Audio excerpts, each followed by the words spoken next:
Arthur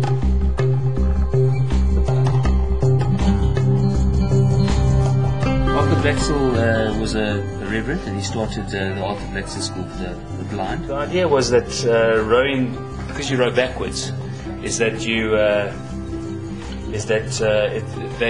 they don't need to see where they're going. If they've got a sighted cox, they can compete against able-bodied. We started off with 2 of our rowers, and then the visually impaired in the middle. It's the first rowing program for the blind in South Africa. Because we're looking at the 2012 Olympics, Paralympics, so we'll see how they go. Cool. And Hilary is working on the children to get them up to standard for the 2012 Paralympics. What do I know about rowing? It's one of those things. I started very late on in life, and I started when I was 45, and it just completely took over my life. I got completely hooked. So I took a coaching course so that I really could improve my own rowing, and then found I was actually doing some coaching, and then found that I really enjoyed coaching, that was really my niche. Having been a teacher before but not really enjoyed teaching in school, suddenly found that actually teaching rowing was kind of what I was put on this planet to do. It sounds a bit stupid, but I absolutely love it, and I think this thing is the best thing I've ever done in my life, and I'm careful because I often burst into tears when I say that. 3 months ago, these boys couldn't row in time. I think they've really made such a huge improvement in the last 3 months. And obviously there's still technical faults, you can see them, but they can be ironed out. I mean, they really are beginning to look like a nice group. Put your hands up higher at the end of your skirt, sensor. Well, obviously I'd like to get some of them into the National Adaptive Squad for the Olympics in 2012 would be first prize. Adaptive rowing is disabled in some respect. So there's 3 classes. There's arms only. Guys, you can start rowing off. Yeah. You're ready? There's arms only, which is people who are paralysed, and they get a harness, special harness in the boat, which holds them into the boat. Then there's arms and trunk, which means they can only do... Roderick will show it. Roderick, just row arms and bodies only to describe what arms and trunk rowing is. So this would be people who would be paralysed from sort of the hips down or something, who can move their upper bodies, so they're only using their arms and trunk. And then the third one is arms, trunk and legs, and the visually impaired obviously come into that category because they're not physically impaired. My name is Navendra Singh. I'm a teacher at Arthur Blaxall School. Basically, I'm involved in sport with the kids. Vincent Ritter came to our school and introduced this program to us. And from there, I've been with them every weekend out here, seeing the kids develop from basically nothing to something. Their confidence has grown so much. You'd have never expected to see people going out on the scow, going out in the dam. Just watching them, I mean, they're way out there, coming to grips with your blindness, you know, living in this microculture, and now you're integrated, and look at the confidence these kids have. You know, never expected. You're proud of him, is he? Watch him.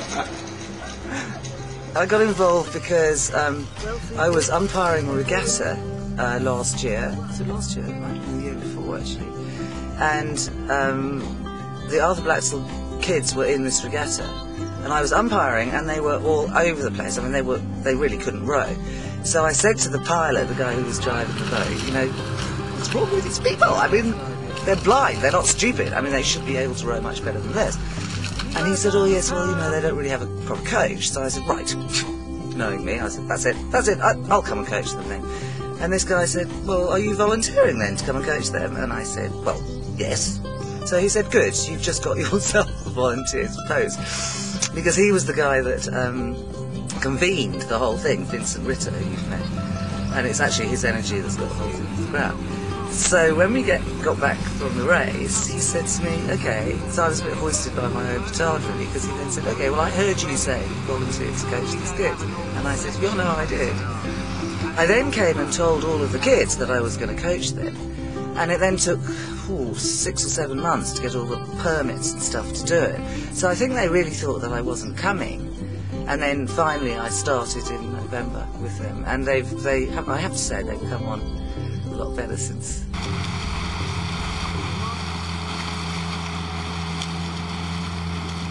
That's better, Tulani. Just remember not to fall into the catch. That's much better. Good. The guy in the front, who's actually in the back, because we go backwards, he's the stroke. He's the person that sets the rhythm. Now, Fortune is completely blind. He can't see anything. He's been blind from birth.